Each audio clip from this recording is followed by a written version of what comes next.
दोस्तों, hello friends and welcome back to my IB Hindi channel. निबंध का सिलसिला जारी है और आज जिस निबंध की रूपरेखा मैं लेकर आई हूँ आपके पास वो है वर्णनात्मक निबंध। वर्णनात्मक निबंध क्या है उसकी मैं डिटेल्स कुछ पहले के एपिसोड्स में दे चुकी हूँ, उसका मैं लिंक नीचे पोस्ट कर दूँगी, तो प्लीज़ आप उसे देख लीजिएगा। तो आज जो है वर्णनात्मक निबंध और टॉपिक अगेन बहुत सिंपल है, प्रातःकाल, प्रकृति एंड IB के बच्चों के लिए ख़ास इसे मैं कस्टम्स एंड ट्रेडिशंस के साथ जोड़कर जो टॉपिक मैंने बनाया है वो है कि प्रातःकाल की गतिविधियाँ हमारी बरसों से चली आ रही हमारी संस्कृति का द्योतक हैं। तो customs and traditions, so let's get started children. And सबसे पहले जो है हम माइंड मैप बनाते हैं एज ऑलवेज। और प्रातःकाल की वेला बहुत सुंदर होती है, तो ऐसी जो है भरत भूषण अग्रवाल जो हैं उनकी एक कविता मैं यहाँ पे कोट कर जो है आप भी इसे कोट कर सकते हैं। एंड क्योंकि बहुत सुंदर कविता है जिसमें प्रातःकाल का बहुत ही सुंदर रूप से चित्रण हुआ है।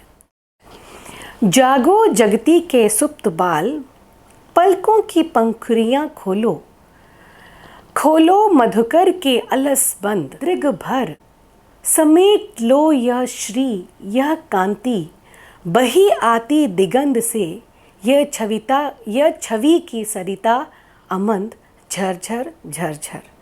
तो यहाँ जो है कवि प्रातःकाल जो है सूर्योदय है और सूर्योदय के बाद जो प्रभात की जो वेला है उसमें वर्णन करते कह रहे हैं कि जाग जाओ बच्चों, कि पलकों की पंखुड़ियाँ खोलो। आपकी जो आँख है वो किसके जैसे हैं? कमल के जैसे, तो उसकी पंखुड़ियाँ खोलो। और कहा जाता है जो पुराने जो लिटरेचर में, अगर आप कविता के शौकीन हैं तो उसमें आपको पता चलेगा कि कवि जो है मधुकर भंवरा, मधुकर मैंने यहाँ भंवरा, वो जो है वो कमल की पंखुड़ियों में बंद हो जाता है और सुबह जब कमल खिलता है सूर्य के प्रकाश से तो भंवरा जो है आलसपन त्याग करके वो उड़ जाता है। तो वैसे ही आपको कह रहे हैं कि उठ जाओ। क्या, किस लिए उठ जाओ? इसलिए उठो कि आप अपने आँखों में, दृग माने आँखों में भर लो जो प्रातः वेला की जो ये सुंदरता है, सुंदरता रूपी जो संपदा है, संपत्ति है, ये जो सुंदरता की जो सरिता बह आ रही है, नदी जो बह रही है सुंदरता की, उसका आप आनंद उठाइए। तो इसलिए आपको प्रातःकाल में आपको उठना चाहिए, right. So that's for your प्रस्तावना। तो प्रस्तावना में ये पंक्तियाँ आप लिखेंगे तो बहुत ही सुंदर लगेंगी। तो let's get started with the mind map. तो हमारा जो है यहाँ पे प्रातःकाल, यहाँ पर आपने जो है प्रस्तावना के लिए आपने यहाँ पे लिख दिया, मैंने बताई जो कविता है वो आपने लिखी है। कविता लिखने के साथ साथ जो है, कविता की कुछ पंक्तियाँ लिखने के साथ साथ आप जो है प्रकृति का जो है प्रकृति की सुंदरता का वर्णन कर सकते हैं, ठीक है ना। प्रकृति की सुंदरता भी केवल प्रातःकाल की बात नहीं हम कर रहे हैं, वरन हम जो है बात कर रहे हैं कि आप जो है पेड़ पौधे, नदी, पहाड़, पत्तियाँ, तितली मंडरा रही होंगी, तो ये नेचर को जो ज़रा सा brush it on the beauty of the nature. इसके बाद जो है हम यहाँ पर जो है तो प्रातःकाल में क्या क्या परिवर्तन होता है। तो सबसे पहले तो हमारा जो है यहाँ पे ये काफ़ी नहीं होगा पहले, तो I am just pointing out कि सबसे पहला तो है कि आपका अंधेरा दूर हो जाता है, पक्षियों का चहचहाना,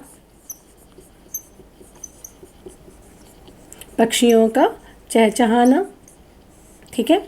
उसके बाद जो है फूलों का खिलना,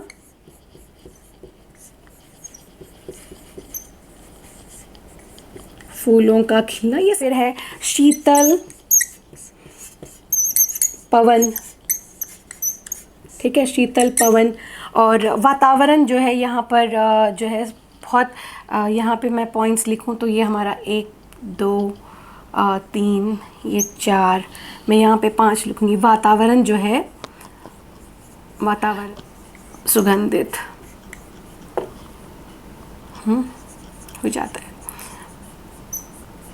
वातावरण जो है सुगंधित हो जाता है। और इस मन मोह लेती है, यू कैन यूज़ अ मुहावरा लाइक मन मोह लेती है, ये हो जाए कि आप जो है ये मुहावरा जो है इसमें आप यूज़ कर सकते हैं। जैसे यहाँ से जो बात आ जाती है समाज में परिवर्तन, है ना, क्योंकि हम अपने आईबी के टॉपिक को भी जोड़ रहे हैं।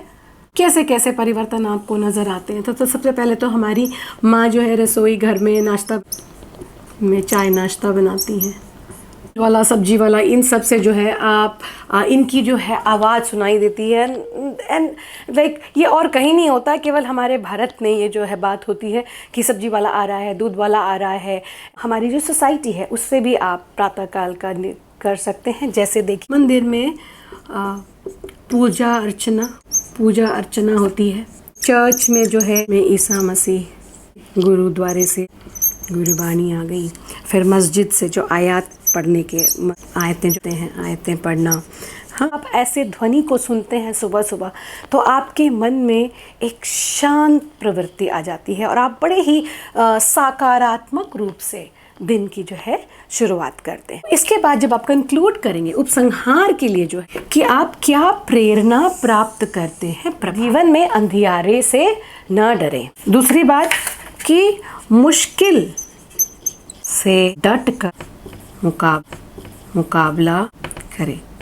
मुश्किल, आपकी असफलता, इन सब से जो है डट कर आप मुकाबला कीजिए। जिस प्रकार अंधेरे के बाद सूर्यागमन से या सूर्योदय से प्रकाश फैल जाता है, उसी प्रकार हमारे जीवन में भी जितने भी दुख हैं, जितने भी संकट हैं, जितने भी हमारे पास असफलता है, उन सब का नाश एक दिन अवश्य होगा और सूर्य रूपी किरण हमारे जीवन में उदय ज़रूर होगा।